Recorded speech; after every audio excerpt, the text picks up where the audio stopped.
جب معاملہ قابو سے باہر ہو جائے۔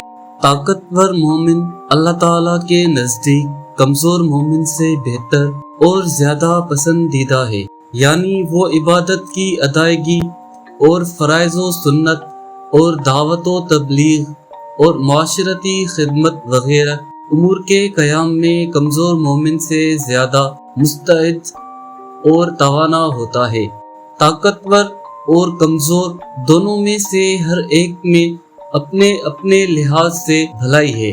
جو چیز تجھے آخرت کا فائدہ دیتی ہے اس میں حرص کرو اور اللہ سے مدد طلب کرو، دل ہار کر نہ بیٹھ جاؤ، یعنی بے بسی کا اظہار نہ کرو۔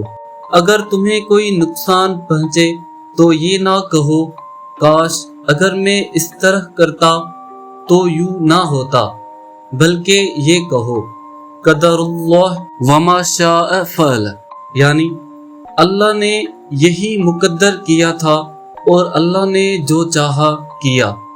اس لیے کہ لفظ اگر مگر شیطان کے عمل کے لیے راستہ کھول دیتا ہے، یعنی اگر مگر کرنے سے شیطان کو گمراہ کرنے کا موقع مل جاتا ہے۔ مفہوم فرمان رسول صلی اللہ علیہ وآلہ وسلم۔